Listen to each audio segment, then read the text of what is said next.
அமர்ந்திருந்து இந்த நாளுக்குரிய வார்த்தை வழிபாடை தியானிப்போம். கிறிஸ்துவுக்குள் பிரியமானவர்களே, இன்றைய முதல் வாசகம் உலக மீட்புக்கான இயேசுவின் பாடுகளை முன்னுரைக்கின்றது.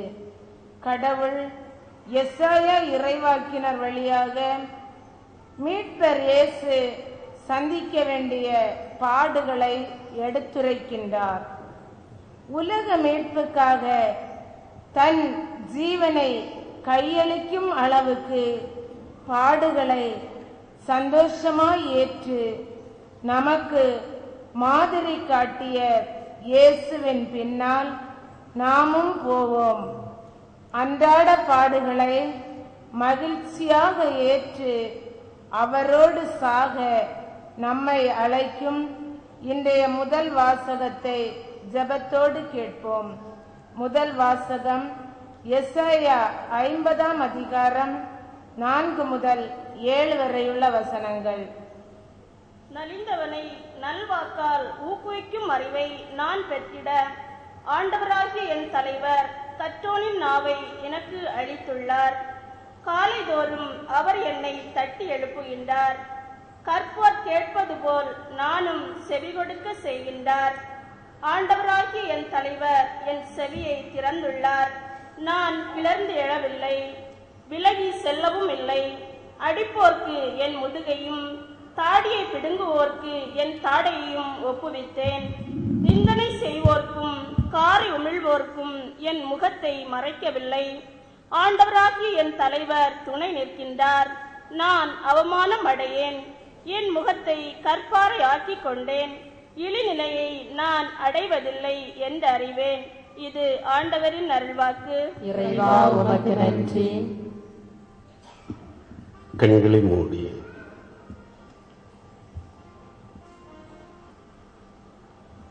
என் ஆண்டவர்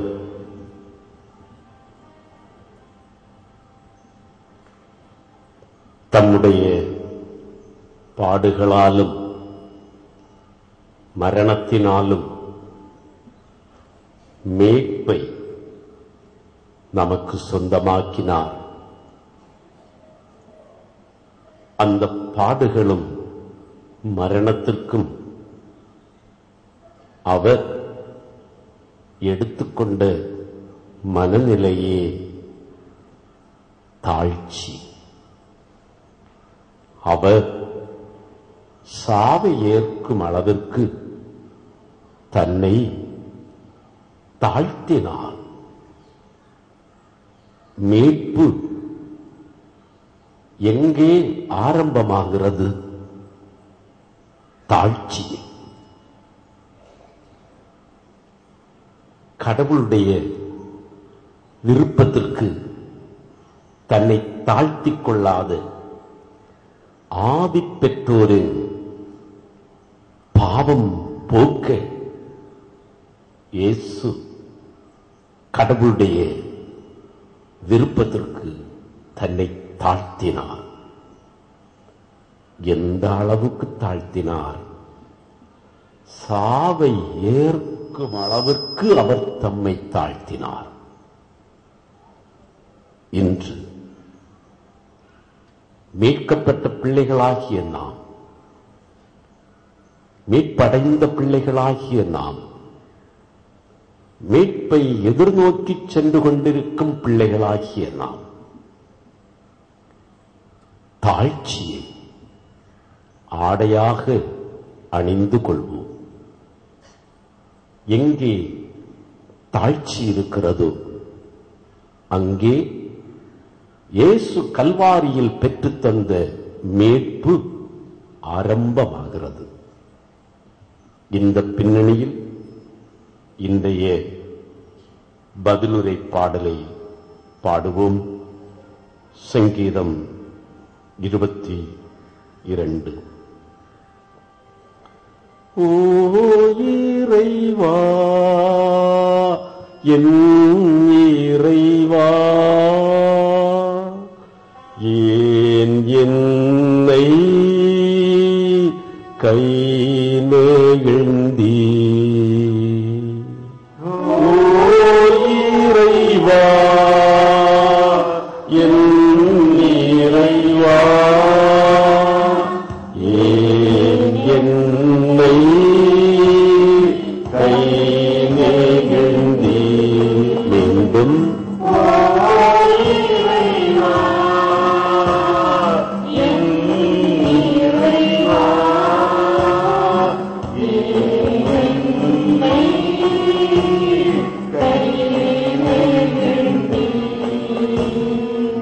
என்னை பார்ப்போர் எல்லாரும் என்னை ஏளனம் செய்கின்றனர்.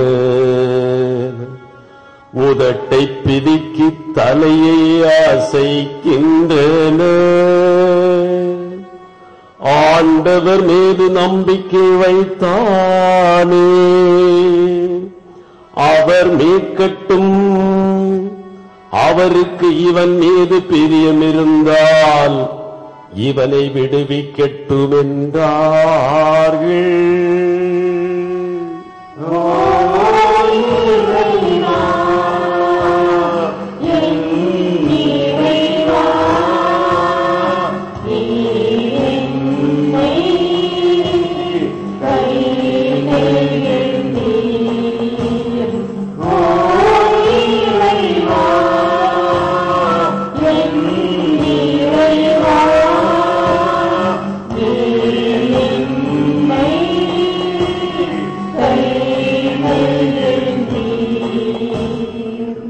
ஏனெனில் பல நாய்கள் என்னை சூழ்ந்து கொண்டன. பொல்லாதவர்கள் கூட்டம் என்னை வளைத்துக் கொண்டது. என் கைகளையும் கால்களையும் துளைத்தார்கள். என் எலும்புகளை எல்லாம் நான் எண்ணிவிட முடியும்.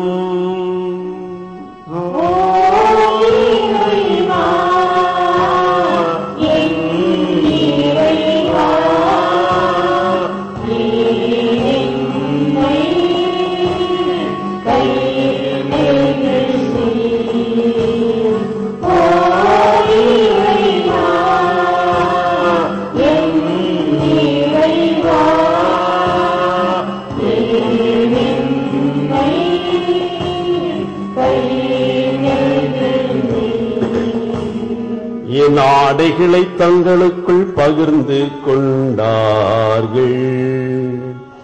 என் உடை மீதும் சீட்டு போட்டார்கள். ஆனால் நீரோ ஆண்டவரே, என்னை விட்டு தொலைவில் போய்விடாதேயும். எனக்கு துணையான நீர் எனக்கு உதவி புரிய விரைந்து வாரும்.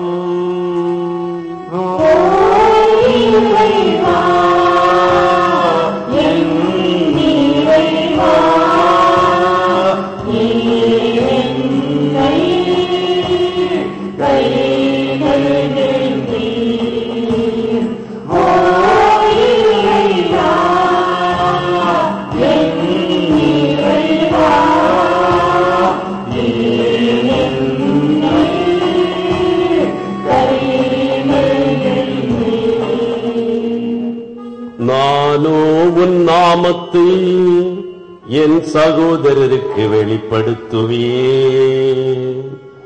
சபை நடுவே உம்மை இவ்வாறு போற்றுவேன். ஆண்டவருக்கு அஞ்சுவோரை அவரை புகழுங்கள். யாக்கோபின் சந்ததியே, நீங்கள் அனைவரும் அவரை போற்றுங்கள். இஸ்ராயேல் மக்களே, நீங்கள் அனைவரும் அவருக்கு அஞ்சுங்கள்.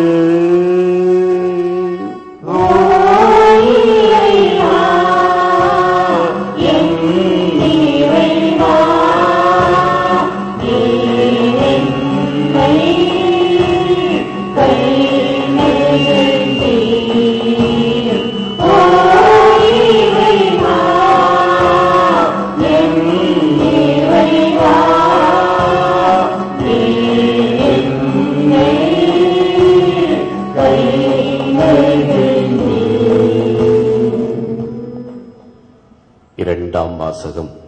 வாசித்து தியானிப்போமா? கிறிஸ்துவுக்குள் பிரியமானவர்களே, இன்றைய இரண்டாம் வாசகத்தில் புனித பவுல் ஆவிக்குரிய சபைக்கு இயேசுவின் மீட்பின் பயணத்தை பற்றி தெளிவுபடுத்துகின்றார். இயேசு உலகின் மீட்புக்காக தன்னையே வெறுமையாக்கி சிலுவை சாவை ஏற்கும் அளவுக்கு தன்னை தாழ்த்தினார். தன்னையே பலியாக்கி உலகை மீட்டார்.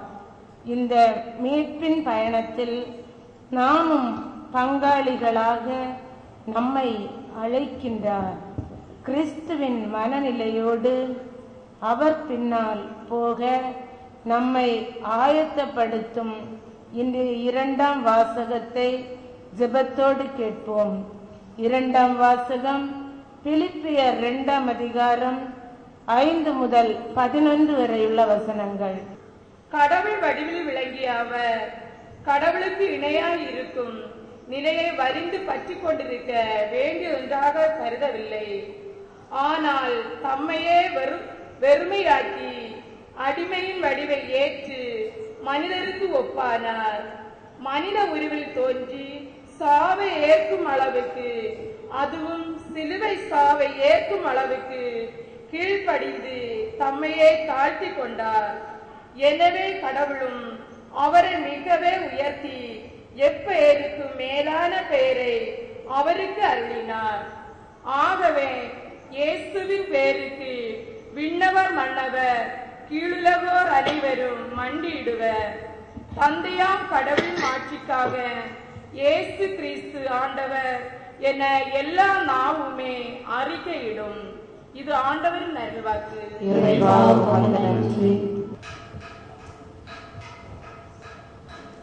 கிறிஸ்து இயேசுவுக்குள் எனக்கு அன்பார்ந்தவர்களே,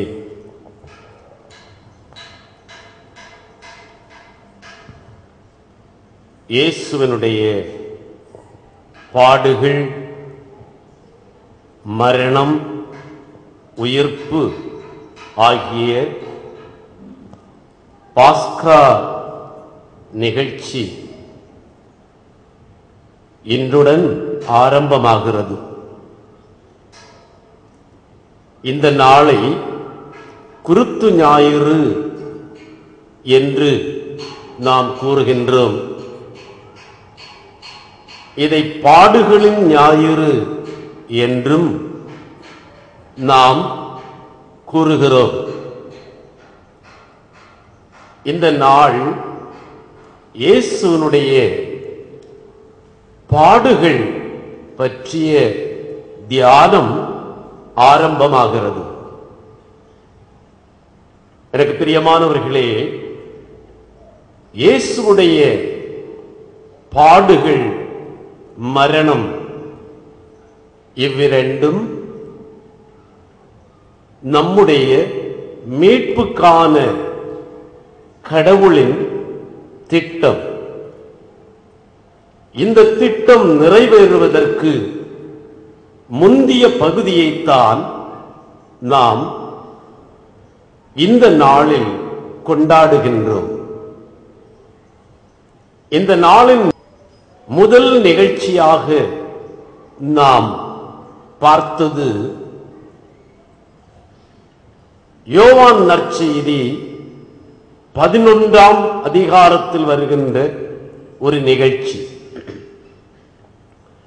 இயேசுவை கல்லெறிந்து கொல்லுவதற்காக யூதர்கள் திட்டமிடுகின்றார்கள்.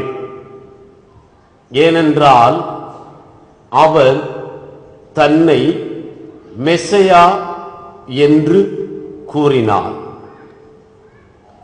ஆனால் அந்த திட்டத்திற்கு இயேசு உட்படாமல் அங்கிருந்து அவர்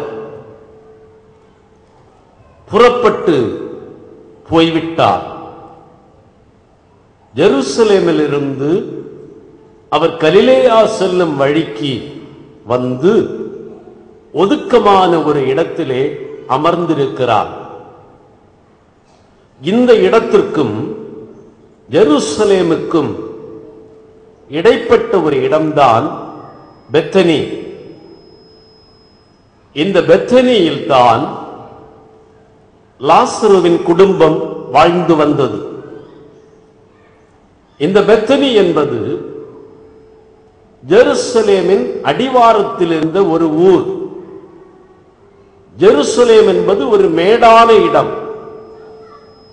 பொதுவாக கலிலேயாவிலிருந்து வருபவர்கள் இந்த பெத்தனியில் தங்கி இளைப்பாரி பின்புதான் ஜெருசலேமுக்கு ஏறிச் செல்வார்கள். இந்த காலங்களில் வாகனங்கள் இல்லாத காலம், நடையாகவும் மிருகங்களின் மேலும் பயணம் செய்துதான் மக்கள் யாத்திரை செய்வார்கள். அவ்வாறே இயேசுவும் யாத்திரை செய்தார். இயேசுவும் இந்த பெத்தனியில் வந்து லாசருடைய வீட்டிலே தங்குவது வழக்கம். இந்த லாசரு இயேசுவுக்கு மிக வேண்டியவர். அந்த குடும்பம் இயேசுவுக்கு பணிவிடை செய்தது என்று காண்கிறோம். இப்போது ஜெருசலேமிலிருந்து உயிர் தப்பி தாழ்வாரத்தில் ஒரு ஒதுக்கமான இடத்திலே போய் அமர்ந்திருந்த இயேசுவுக்கு ஒரு செய்தி வந்தது. என்ன? லாசரு நோய்வாய்ப்பட்டு படுத்து கிடக்கிறார், நீர் வந்து அவரை சுகப்படுத்த வேண்டும் என்ற செய்தி. இந்த லாசரு இருந்த பெத்தனி ஜெருசலேமுக்கு அருகாமையில் இருந்தது. இயேசு தங்கி இருந்தது சற்று தொலைவில் பாலைவன பகுதியில் இருந்தது. இந்த செய்தியை கேட்டதும் இயேசு மறுபடி ஒன்றும் சொல்லவில்லை. அவர் திரும்பி வரவில்லை. அவர் லாசருடைய வீட்டுக்கு வருவார் என்று எல்லாரும் எதிர்பார்த்தார்கள். ஆனால் வரவில்லை. லாசரு இறந்து போனான். இப்போது திடீரென்று இயேசு தன் சீடர்களுக்கு சொன்னார், நாம் திரும்பி லாசருடைய வீட்டுக்கு செல்வோம் என்று. அப்பொழுது சீடர்கள் எல்லாரும் சேர்ந்து சொன்னார்கள், ஆண்டவரே, லாசருடைய வீடு ஜெருசலேமுக்கு அருகிலே இருக்கிறது. இப்போதுதான் ஜெருசலேமில் உம்மை கொல்லுவதற்காக யூதர்கள் திட்டமிட்டார்கள். நீர் அங்கிருந்து தப்பித்து வந்து விட்டீர். இன்னும் நாம் அங்கு போனால் ஆபத்து இருக்கிறது. எனவே லாசருடைய வீட்டுக்கு போவதை தவிர்த்து விடும் என்று சொன்னார்கள். ஆனால் இயேசு, அல்ல, நான் அங்கே போக வேண்டும் என்று நிர்பந்தமாக சொன்னார். இப்பொழுது அந்த சீடர்கள் எல்லாருமே மிக அச்சத்துக்குள்ளாயிருந்தார்கள். இயேசுவை கொல்ல பார்க்கிறார்கள் யூதர்கள் என்பதை கூட இருந்த சீடர்கள் நன்கு உணர்ந்திருந்தார்கள். எனவே அவர்களுக்குள்ளே ஒரு மரண பயம். நாங்கள் எல்லாவற்றையும் விட்டுவிட்டு உம்மை பின்தொடர்ந்தோமே, எங்களுக்கு என்ன தருவீர் என்று கேட்கும் அளவிற்கு தங்கள் தொழிலை விட்டு, குடும்பத்தை விட்டு, தங்களுடைய பழக்க வழக்கங்களை விட்டு, எல்லாவற்றையும் விட்டுவிட்டு கடந்த 3 ஆண்டுகளாக இயேசுவுக்கு பின்னே போய்கொண்டிருந்த இந்த சீடர்கள், அவர்களுக்கு புரிகிறது, என் ஆண்டவரே எல்லாரும் சேர்ந்து கொல்ல பார்க்கிறார்கள். எனவே சாவு நம் தலைவருக்கு வருகிறது என்றால் நமக்கும் அதில் பங்குண்டு. எனவே அவர்களுக்கு பயம், அச்சம் அவர்களை ஆட்கொண்டு இருக்கிற ஒரு சூழ்நிலையில் மீண்டும் அதே சாவை நோக்கி இயேசு போகவிருக்கிறார். இப்பொழுது சீடர்கள் மெய்யாகவே பயந்து போனார்கள். ஆனால் இயேசு விட்ட பாடில்லை. இந்த அச்சம் மேற்கொண்டிருந்த இந்த சீடர்களுடைய மத்தியில் தோமா என்ற சீடர் முன் வந்து, நமக்குள்ளால் ஏன் இந்த பூசல்? நம்முடைய குருவும் போதகருமானவர் சாவுக்கு போகிறார் என்றால், சாவை நோக்கி போகிறார் என்றால் நாமும் போவோம், அவரோடு சாவோம் என்று சொன்னார். கைத்தாளத்தோடு இந்த நிகழ்ச்சி ஒரு முக்கியமான நிகழ்ச்சியாக கருதப்படுகிறது. இங்கே லாசருடைய வீட்டை நோக்கி எருசலேமுக்கு நெருக்கமாக செல்லுகின்ற இயேசு சாவை நோக்கி செல்லுகிறார். தோமையார் ஏன் இதை சொன்னார்? அவருக்கு என்ன தெரியும்? எதுவும் தெரியாது. ஆனால் அவர் தீர்க்க தரிசனமான சொன்ன வார்த்தை இது. இதை யோவான் நற்செய்தியாளர் குறிப்பிடுகிறார். நாமும் போவோம், அவரோடு சாவோம். யோவான் 11ஆம் அதிகாரம் 16ஆம் வசனம். இந்த ஒரு பரிசுத்தமான வசனம்தான் இயேசுவினுடைய வருகை, அவருடைய பாடுகள், மரணம், உயிர்ப்பு, இத்தனை நிகழ்ச்சிகளுக்கும் ஒரு பீஜாவரியாக இருந்து, ஒரு அடிப்படையாக இருந்து செயல்பட்ட வசனம். நாமும் போவோம், அவரோடு சாவோம். அவர் சாவை எதிர்நோக்கி வந்தார். இதற்காகத்தானே வந்தேன் என்று சொல்லும் அளவிற்கு இயேசு சாவை தேடி வந்தவர். சாவை தேடி வந்த இயேசு தன் சீடர்களிடத்துக்கு என்ன விரும்புகிறார்? என்னோடு நீங்களும் சாக வாருங்கள் என்று சொல்லாமல் சொல்லுகிறார். நான் சாவை நோக்கி செல்லுகிறேன், என் பின்னே வருகிறவன் சாவை நோக்கி வர வேண்டும். கைத்தாளத்தூர். இந்த சத்தியம் அங்கே பிரசங்கிக்கப்படுகிறது. நாமும் போவோம், அவரோடு சாவோம். இயேசு இந்த பூமிக்கு வந்தது சாவதற்கு என்று சொல்வதை விட அவர் இந்த உலகத்தை மீட்பதற்கு வந்தார் என்று சொல்லலாமே. 1 தீமோத்தேயு 1ஆம் அதிகாரம் 15ஆம் வசனத்தின்படி பாவிகளை மீட்டு ரட்சிக்க அவர் இந்த உலகத்திற்கு வந்தார். ஆனால் இந்த மீட்பு எப்படி கைகூடுகிறது என்றால், என்னுடைய சாவினால் இந்த உலகம் மீட்கப்படும் என்று இயேசு சொன்னார். இந்த உலகை மீட்பதற்காகவே நான் பூமிக்கு வந்தேன். ஆனால் இது எப்படி கைகூடுமா? நான் சாக வேண்டுமா? நான் ஏன் சாக வேண்டுமா? பாவத்தின் சம்பளம் மரணம். பாவத்தில் கட்டுண்டு கிடக்கின்ற இந்த மனுக்குலத்தை மீட்க வந்த நான், மனுக்குலம், இந்த உலகத்திலே மனுக்குலம் தண்டனையாக அனுபவித்துக் கொண்டிருக்கும் சாவை நான் ஏற்றுக்கொள்ள வருகிறேன். கருமையானவர்களே, சாவு உங்களை அச்சுறுத்திக் கொண்டிருக்கிறது. இதனால் மீட்படைய முடியாமல் நீங்கள் கலங்கி நிற்கிறீர்கள். இந்த மனுக்குலத்தை மீட்க உங்கள் மீது விழ வேண்டிய சாவை நான் ஏற்றுக்கொண்டு உங்களுக்கு வாழ்வு தர வந்தேன் என்று சொன்னார். கைத்தாளத்தூர். மத்தேயு 20ஆம் அதிகாரம் 28ஆம் வசனத்தில் சொல்லுவார், பலருடைய மீட்புக்கு விலையாக மனுமகன் தன் உயிரை கையளிக்க வேண்டும் என்று சொன்னார்.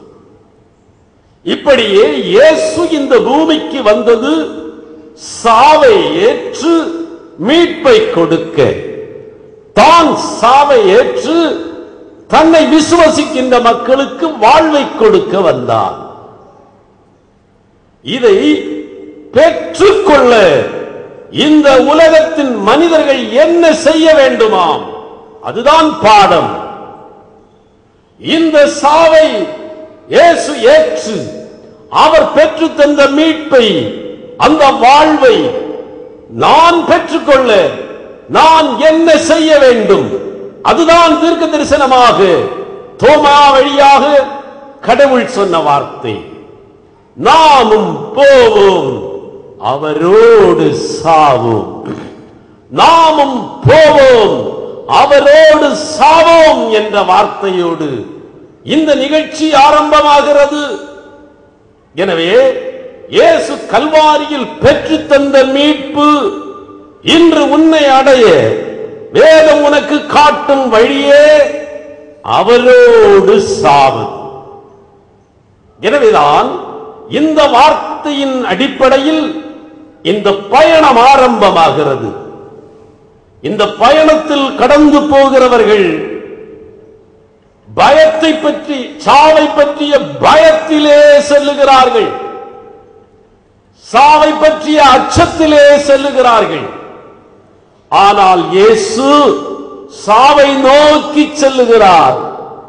இயேசுவோடு போனவர்கள் சாவை பற்றி பயந்து கொண்டு போகிறார்கள். எனக்கு அருமையானவர்களே, அவர்கள் எதை கொண்டு பயந்தார்களோ அதை இயேசு பயப்படாமல் ஏற்றுக்கொண்டார். அங்கே அவர் சொல்லித் தந்த சத்தியம் இதுதான். எனக்கு அருமையான பிள்ளையே, நான் இந்த உலகத்துக்கு மீட்பை கொண்டு வர சாவை ஏற்றுக்கொண்டேன். இந்த உலகம் மீட்பை பெற்றுக்கொள்ள சாவை ஏற்றுக்கொள்ள வேண்டும். கைத்தாளத்து கருமையான பிள்ளைகளே, இந்த சாவை பற்றியதான் இன்று நமக்கு பாடம் சொல்லித் தரப்படுகிறது. ஆவிக்குரிய சபைக்கு இந்த சாவை பற்றிய ஒரு சத்தியம் சொல்லப்பட்டது. யோவான் 11ஆம் அதிகாரம் 16ஆம் வசனத்தில் சொல்லப்பட்ட சத்தியம், நாமும் போவோம் அவரோடு சாவோம் என்று சொல்லப்பட்ட சத்தியம் தொடர்ந்து ஆவிக்குரிய சபைக்கு விளக்கமாக சொல்லப்பட்ட வார்த்தைகளை இங்கே தியானிப்போம். ரோமையர் 6ஆம் அதிகாரம் 8ஆம் வசனம். கிறிஸ்துவோடு நாம் இறந்தோமாயின் அவரோடு வாழ்வோம். கைத்தாளத்தோடு இங்கே மொட்டையாக சொல்லப்பட்ட ஒரு வார்த்தை, நாமும் போவோம் அவரோடு சாவோமா. இப்படியே இயேசு வாழ்ந்தபோது சொல்லப்பட்ட ஒரு மொட்டையான வார்த்தை. ஆனால் இந்த வார்த்தைக்கு ஜீவன் பெறுகிறது எப்போது? ஆவிக்குரிய சபையிலே இந்த சத்தியம் பிரசங்கிக்கப்படுகிறது. நாமும் போவோம் அவரோடு சாவோம். அதனால் உள்ள பயன் என்ன? எப்படி சாக வேண்டும், ஏன் சாக வேண்டும், என்ன விதமான சாவை ஏற்றுக்கொள்ள வேண்டும் என்பதை பற்றி ஒரு பாடம் ஆவிக்குரிய சபையில் கொடுக்கப்பட்டது. மீண்டும் அந்த வசனத்தை வாசிப்போம். ரோமையர் 6ஆம் அதிகாரம் 8ஆம் வசனம். கிறிஸ்துவோடு நாம் இறந்தோமாயின் நாமும் போவோம் அவரோடு சாவோம். கிறிஸ்துவோடு நாமும் இறந்தோமாயின் அவரோடு வாழ்வோம் என்பதை நாம் கொண்டுள்ள விசுவாசம். ஆம், அவரோடு வாழ்வோம் என்பதே நம்முடைய விசுவாசம். அவரோடு இறந்தோமாயின் அவரோடு வாழ்வோமா. அதே 6ஆம் அதிகாரத்தில் 2ஆம் வசனம் வாசிக்க கேட்போமா. பாவத்தை பொறுத்த மட்டில் செத்துவிட்ட நாம் கைத்தாளத்தோடு. இந்த சாவு என்பது என்ன? அவரோடு நாம் எங்கே சாக வேண்டும், எப்படி சாக வேண்டும்? அவரோடு நாம் சிலுவையில் அறையுண்டு சாக வேண்டுமா? ஆம், அவரோடு நாம் சிலுவையில் அறையுண்டு சாக வேண்டும். ஆனால் அது எப்படிப்பட்ட சிலுவையில் அறையுண்ட சாவு? பாவத்தை பொறுத்த மட்டில் நாம் செத்தவர்கள். ஆம், இங்கே சாக வேண்டியது யார்? என்ன? எனக்குள் குடிகொண்டிருக்கும் பாவம் சாக வேண்டும். நீ இயேசுவுக்கு பின்னால் போனால் உனக்குள் இருக்கும் பாவம் சாகும். நீ எதற்காக இயேசுவுக்கு பின்னே போக வேண்டுமா? உனக்குள் இருக்கும் பாவம் சாகடிக்கப்பட. தொடர்ந்து 4ஆவது வசனம் வாசிக்க கேட்போமா. இறந்த கிறிஸ்துவை மாட்சிமிகு தந்தை உயிர்த்தெழச் செய்தார். அவ்வாறு நாமும் புது வாழ்வு பெற்றவர்களாய் வாழும்படி திருமுழுக்கின் திருமுழுக்கின் வழியாய் அவரோடு அடக்கம் செய்யப்பட்டோம். எனக்கு பிரியமானவர்களே, 6வது வசனம் வாசிப்போமா? நாம் இனிமேல் பாவத்துக்கு அடிமைகளாயிராதபடி நம்முடைய பழைய மனித இயல்பு கிறிஸ்துவோடு சிலுவையில் அறையப்பட்டிருக்கிறது. கருமையானவர்களே, நாமும் போவோம், அவரோடு சாவோம். அவர் எப்படி செத்தார்? அவர் சிலுவையில் அறையப்பட்டு செத்தார். நாம் எதற்காக சாக வேண்டும்? நம் பாவம் சாக வேண்டும். எப்படி சாக வேண்டும்? அவரோடு சிலுவையில் அறையப்பட்டு சாக வேண்டும். கைத்தாளத்தோடு இயேசுவோடு சிலுவையில் அறையப்பட்டு நான் என் பாவத்திற்கு சாக வேண்டும். என் பாவம் இயேசுடைய சிலுவையில் அறையப்பட வேண்டுமாம். இது எப்படி நடக்குமா? இயேசுவினுடைய சிலுவையிலே என்னுடைய பாவம் எப்படி அறையப்படுகிறது? எனக்கு பிரியமான பிள்ளையே, பாடுகளை கண்டு சாவை கண்டு பின்வாங்கி போகாதே, அவரோடு போ. இயேசுவுக்கு பின்னால் போனால் அங்கே பாடுகள் உண்டு, அங்கே சாவு உண்டு. இந்த பாடுகளை ஏற்றுக்கொண்டு அவருக்கு பின்னே போ. உன் அன்றாட சிலுவையை நாள்தோறும் சுமந்து அவருக்கு பின்னே போக வேண்டும் என்று இயேசு சொன்னார். எனவே இயேசுவுக்கு பின்னாலே போகிறவர்கள் தங்களுடைய அன்றாட சிலுவையை சுமந்துதான் போக வேண்டுமா? இப்படி அன்றாட சிலுவையை சுமந்து போவது என்பது என்ன? உனக்கு அன்றாடம் வரும் பாடுகளை நீ சந்தோஷமாக ஏற்று அவருக்கு பின்னே போக வேண்டுமாம். ஆவிக்குரிய சபையில் இந்த போதனை கொடுக்கப்பட்டது. 1 பேதுரு 4ஆம் அதிகாரம் 12 முதல் வசனங்களை வாசிக்க கேட்போமா? 1 பேதுரு 4ஆம் அதிகாரம் 12 முதல் வசனங்கள். அன்புக்குரியவர்களே, துன்பத்தீயில் நீங்கள் சோதிக்கப்படும் போது ஏதோ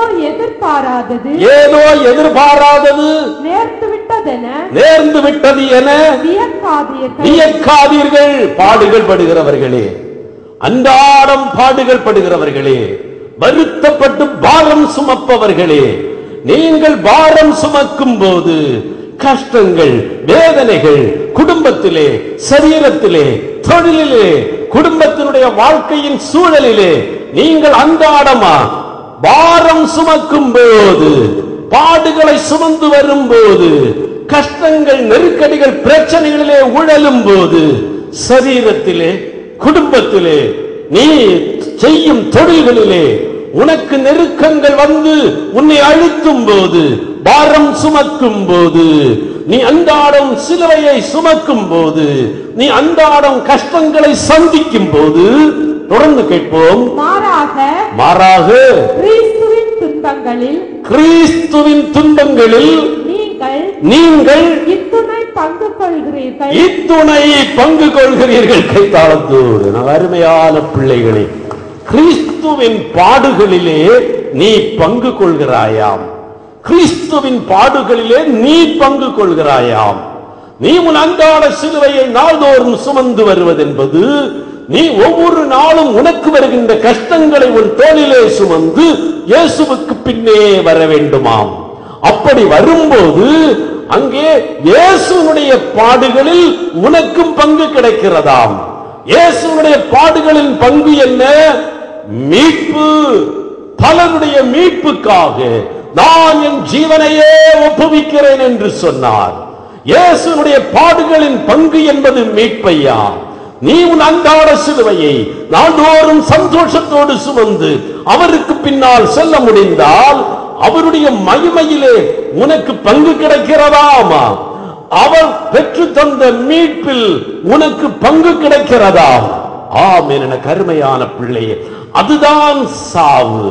இங்கே நீ பாடுகளை சந்தோஷமாக ஏற்றுக்கொள்ளும் போது என்ன நடக்கிறது? உன் வாழ்க்கையிலே என்ன மாற்றம் உண்டாகிறது? பிரியமான பிள்ளைகளே, வாசிக்க கேட்போமாம். ரோமர் 6ஆம் அதிகாரம் 4ஆம் வசனம் வாசிப்போம். ஆமென்.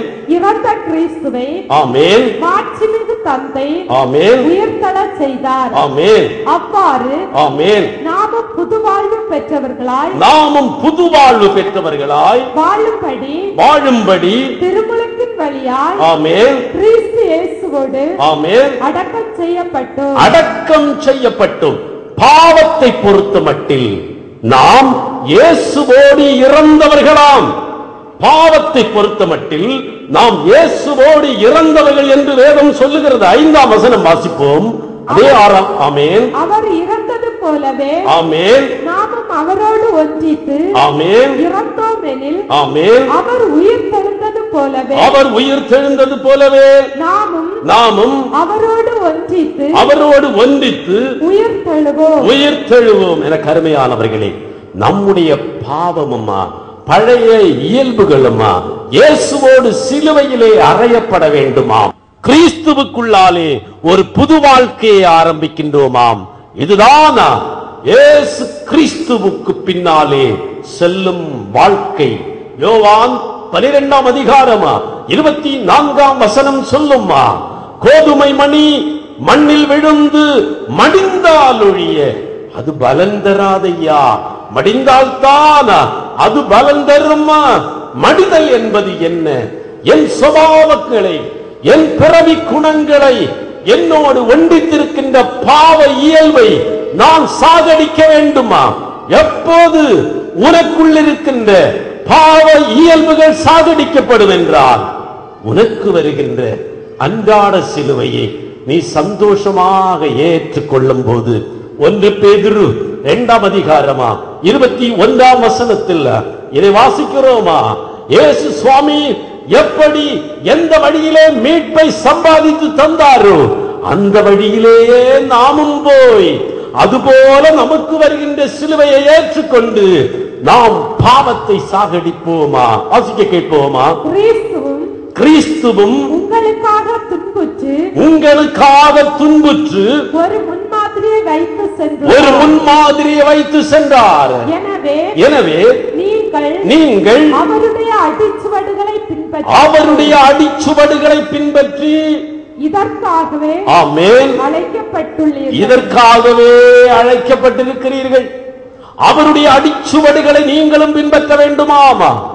அவர் அன்றாட சிலுவையை சந்தோஷமாக சுமந்து சென்று கல்வாரியில் கரம் விரித்து கொடுத்து இந்த உலகத்தின் பாவங்களுக்கு பரிகாரம் செய்தார் என்றால் உனக்கு ஒவ்வொரு நாளும் வருகின்ற அன்றாட சிலுவையை நீ சந்தோஷத்தோடு ஏற்று அவருக்கு பின்னாலே போவாய் என்றால் அங்கே உன்னுடைய பாவ இயல்பு உன் பாடுகளால், நீ ஏற்றுக்கொள்ளும் பாடுகளால் சாகடிக்கப்படுகிறதாம். கைத்தாளத்தோடு இதுதான் ஐயா தேவ கிருபை.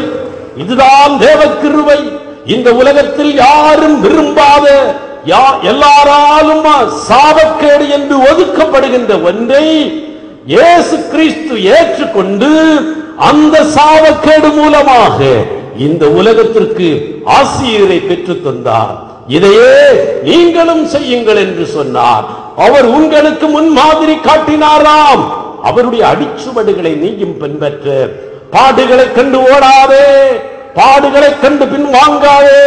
பாடுகளை சந்தோஷமாக கரம் விரித்து ஏற்றுக்கொள்ளும் போது அதே பாடுகள் எந்த பாடுகளாக இருக்கட்டுமா, உன் சரீரத்தில் உண்டான பாடுகளாக இருக்கட்டுமா, குடும்பத்திலே உண்டான பாடுகளாக இருக்கலாம், எந்த வழியில் வந்த பாடுகளாக இருக்கட்டும், எந்த ரூபத்தில் வருகின்ற பாடுகளாக இருக்கட்டுமா, எல்லா பாடுகளுமா உன்னிலும் உனக்குள்ளும் உறைந்திருக்கின்ற பாவ இயல்பை அது அழித்து போடுகிறதாம்.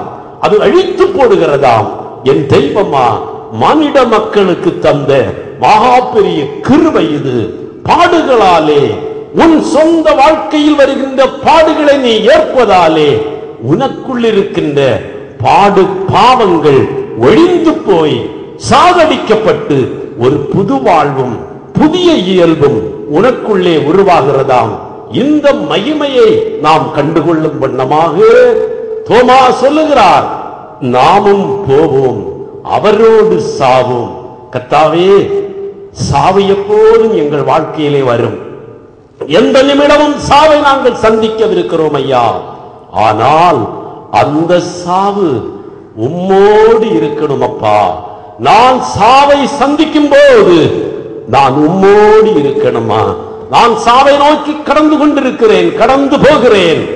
ஆனால் இந்த பயணம் உமக்கு பின்னாலே வருகின்ற பயணமாக இருக்கட்டுமா? எல்லா மனிதரும் சாவை நோக்கியே கடந்து போகிறோமா? ஆனால் அந்த பயணமா இயேசுவுக்கு பின்னாலே போனதாக இருக்கட்டுமா?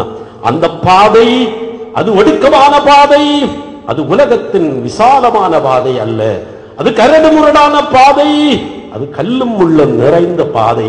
ஆனால் கர்த்தாவே, சாவை நோக்கி போய்கொண்டிருக்கும் என் வாழ்க்கையிலே ஒரு வாழ்வு உண்டு என்பதை நம்பிக்கையோடு ஏற்றுக்கொண்டு என் இயேசுவுக்கு பின்னாலே நான் கடந்து போவேன். இயேசுவுக்கு பின்னாலே போகிறவர்களுக்கு சாவு என்பது ஒருபோதும் சந்திக்க வேண்டியதில்லை. காரணமாம் அவரே ஜீவன், அவரே வாழ்வு. வாழ்வு என்பது அவருடைய கையில் இருக்கிறது. எனவே சாவை நோக்கி கடந்து போய்கொண்டிருக்கின்ற இந்த பயணத்தில் வாழ்வு உன்னை சந்திக்க வாழ்வுக்கு ஆதாரமான இயேசுவுக்கு பின்னாலே போவோமா? அவர் தன் அன்றாட சிலுவையை நாள்தோறும் சுமந்து அவருக்கு பின்னே செல்ல நம்மை அழைக்கிறார். நாமும் போவோமா? அவரோடு நம் பாவங்களுக்கு சாவோமா? அவரோடு உயிர்ப்பில் பங்கு பெறலாம். இந்த உணர்வோடு எல்லாரும் எழுந்து நின்று